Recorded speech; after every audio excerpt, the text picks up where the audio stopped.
This is Goals and Grace with Certified High Performance Coach Reverend Dr. Juliet Spencer. One practical framework and a faith truth to cut overwhelm and claim your calling. Ready to lead with love, not depletion? Let's go.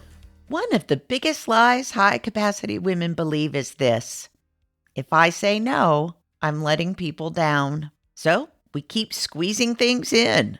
One more meeting, one more favor, one more responsibility, one more quick thing. And slowly, almost without noticing it, our calling gets crowded out by constant accessibility. The things that we want to do, the desires and dreams and goals we have, even those that we haven't fully articulated, get pushed to the background. But here's what I want you to hear today. When God gives you a calling, when God puts a dream in your heart, when God gives you a passion for something, when God asks, hey, what is it you want to do? God also gives you boundaries to protect it. Decision fitness is not just about setting goals. It's about protecting the path so you can actually walk it. Today, we're talking about saying a truer no, not a harsh no, not a selfish no, but a truer no, the kind that protects your peace, your priorities, your purpose, and your capacity to become who God has put in your heart to be. Over the past several weeks in the Decision Fitness series, we've identified a meaningful 60 to 90-day outcome. We clarified what matters most. We've mapped the 5 moves. We've identified the linchpin, the one thing that creates momentum for everything else. But now comes the part most people skip: protection. Because honestly, most people don't lose momentum because they lack desire. They lose momentum because they never protect what matters most. They leak energy. They leak focus. They leak time. And eventually they wake up wondering why they feel exhausted while making very little progress toward the thing they care the most about. Truer no's stop the leak. A few years ago, I found myself saying yes to far too many good things. Extra committees, extra responsibilities, conversations that lasted an hour longer than they needed to, projects that, weren't really mine to carry, favors that supposedly would only take a minute. And externally, I looked generous. In fact, I think if you asked, people would say, "Oh, Pastor Juliet, she's always willing to say yes." I looked helpful. I looked dependable. But internally, I felt frustrated because the things that I wanted to do, the goals and visions that God had placed in my heart, kept getting pushed aside. Now, let me just pause for a minute and say, I continue to use the words, the goals and visions that God placed in your heart. Please don't let that imply that everything you want to do has come from some big burning bush moment in which you heard the voice of God and you knew without a doubt, this is what God wants me to do. Rather, I am convinced that more often than not, our dreams, our passions, our desires for a fuller, meaningful, richer life, better relationships, making an impact in the world, a life of joy and a life of peace, those are given to us by God. Those visions, those callings are themselves God-given. God-given passions, God-given talents, God-given interests. But those things that were put in my heart were getting pushed aside.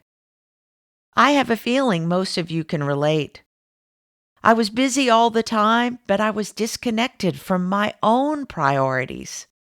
And I remember the uncomfortable moment I finally started to say a clearer no. I felt 2 things immediately: guilt and relief. The guilt made me question myself, but the relief spoke the truth. Because deep down, I already knew I had been abandoning my own priorities to avoid disappointing people. And here's what I've learned since then: guilt fades, but the freedom that comes from alignment, that changes everything. A true or no is not defensive. It's not cold and it's not over explained. It's clear and timely and kind. A true or no honors the mission first while still respecting relationships. Most women weaken their boundaries by trying to soften the discomfort. And man, oh man, was I guilty of that.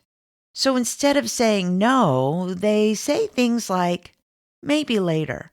Well, let me see. I'll try. We'll see how things go. But vague answers create lingering pressure. They leave the door emotionally cracked open. A true or no sounds more like this: thanks for thinking of me. I'm just not available for this right now. It's simple, clear, and honest. And if appropriate, you can offer a resource or another person or a future date to revisit. But then stop talking. Over explaining usually means you're trying to manage someone else's emotional reaction. And have I mentioned I was really guilty of that? Your 5 moves are only as strong as the boundaries protecting them, because every soft no becomes a secret yes. Every vague becomes another mental tab open in your brain. And high capacity women especially struggle here because we think we can carry everything. But carrying everything eventually crushes clarity, and clarity is essential if you want momentum. Clarity accelerates and clutter decelerates. You can't build a meaningful life while constantly reacting to everyone else's agenda. Let me say that again. You cannot build a meaningful life while constantly reacting to everyone else's agenda.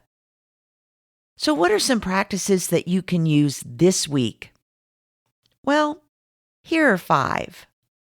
Number 1, pause before responding. Before answering any request, pause and ask, does this move me toward the outcome that I want to build this season?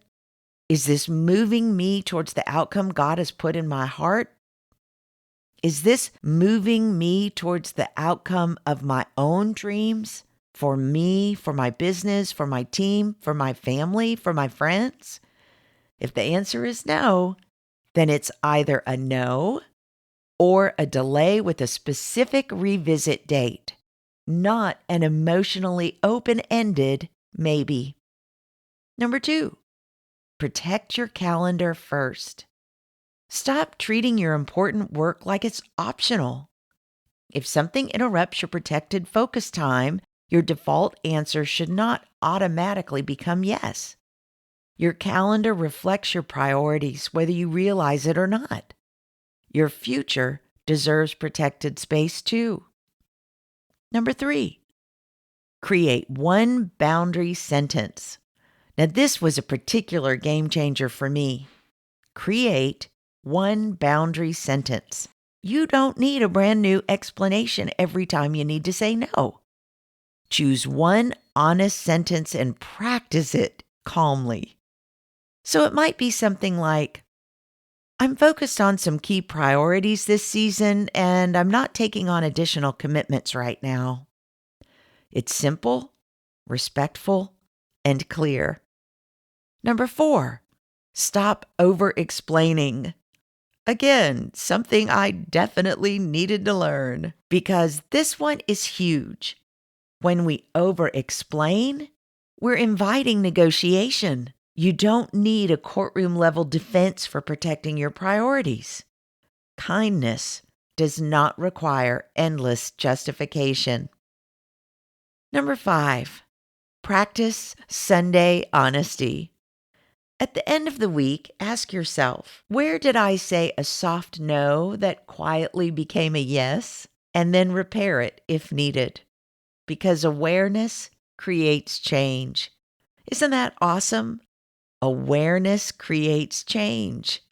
So the more aware we can become of our own actions, the more aware we can become of our own need to please, the more aware we can become of our own discomfort of saying no, and then become determined to get comfortable with it, the more honestly we can say no.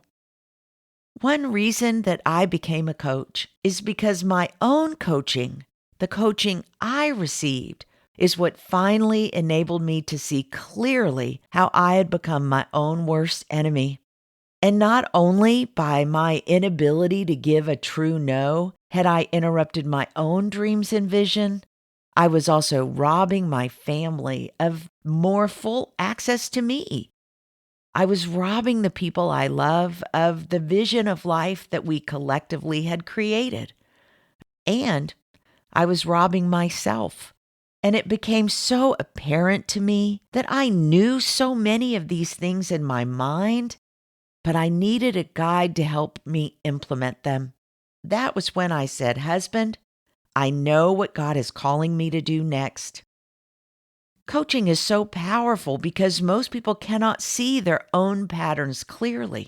A good coach helps you identify where your energy is leaking, where your boundaries are collapsing, and where guilt keeps overriding wisdom. We help you define the real priority and protect the linchpin, script difficult conversations, and build the confidence to stop abandoning yourself every time someone else has an expectation. And honestly, most clients move faster not because they suddenly work harder, but because they finally stop scattering their energy across things that don't matter most. That clarity changed everything for me, and I've seen it change everything for my clients too. Jesus said, "Let your yes be yes and your no be no." That's incredibly simple language and deeply challenging because many of us were taught that love means endless availability. But Jesus regularly stepped away from crowds, demands, and expectations in order to remain aligned with purpose. Boundaries are not lack of compassion. Boundaries are often what allow compassion to remain sustainable. Protecting your calling, protecting your dreams, protecting your vision, protecting your relationships. Boundaries and protecting them are not selfish. That's stewardship, my friend. Stewardship. And that is holy.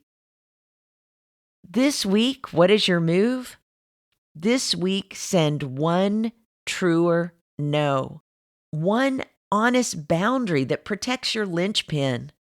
Then immediately use that reclaimed time to take one meaningful step toward what God is asking you to build, towards the vision that God is planted in your heart, in your family, in your company, in your team, and feel the relief instead of apologizing for it.